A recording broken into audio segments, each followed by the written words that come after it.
Hello दोस्तों, कैसे हैं।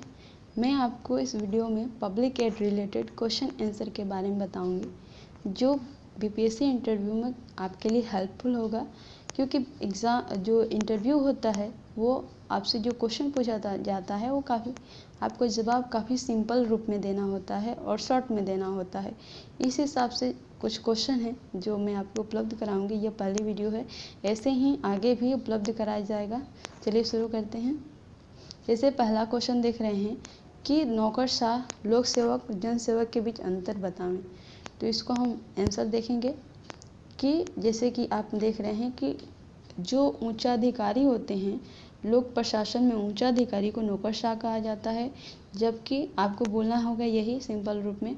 और लोक प्रशासन में असैनिक क्षमता में कार्यरत सभी कार्मिक लोक सेवक की कैटेगरी में आते हैं, जबकि जन सेवक की अवधारणा व्यापक है, जिसमें कि लोक सेवक के अलावा राजनीतिक कार्यपालक, विधायी सदस्य, कार्मिक जो लोक उपक्रम के कार्मिक होते हैं, न्यायाधीश और यहाँ तक कि सैनिक कार्मिक भी सम्मिलित हैं।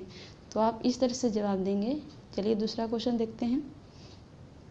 इसमें है कि पद वर्गीकरण, जैसे कि what is difference between position classification and rank classification. तो चलिए इसका आंसर देखते हैं।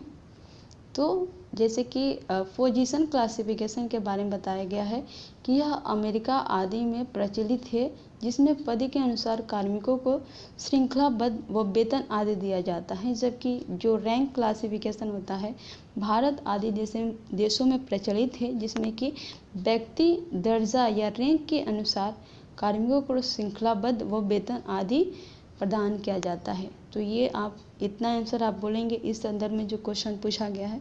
चलिए दूसरा क्वेश्चन देखते हैं कि what is difference between election and selection.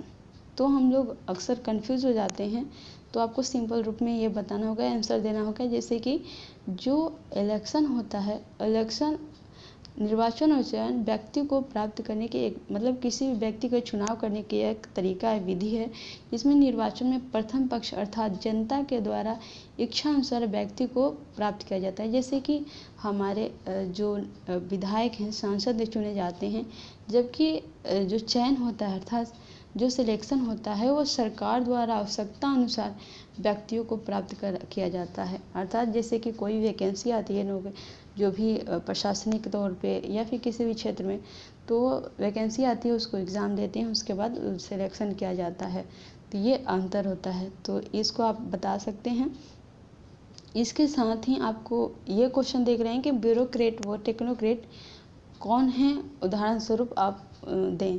आपको उदाहरण भी देना है और ब्यूरोक्रेट एंड टेक्नोक्रेट क्या है ये भी बताना है। तो इसको क्वेश्चन में आप आंसर इस तरह से कर सकते हैं कि जो ब्यूरोक्रेट होते हैं वो सामान्य प्रशासक होते हैं, जिसमें कि डीएम और एसपी आते हैं मुख्यतः, जबकि जो टेक्नोक्रेट होते हैं स्पेशलिटी जो होती है उनमें विशेषज्ञ प्रशासक होते हैं, जैसे कि कार्यकारी अभियंता या सिविल सर्जन, अर्थात इंजीनियर या डॉक्टर्स जो हैं वो टेक्नोक्रेट के कैटेगरी में आएंगे, जबकि डीएम और एसपी ब्यूरोक्रेट के अंतर्गत आएंगे।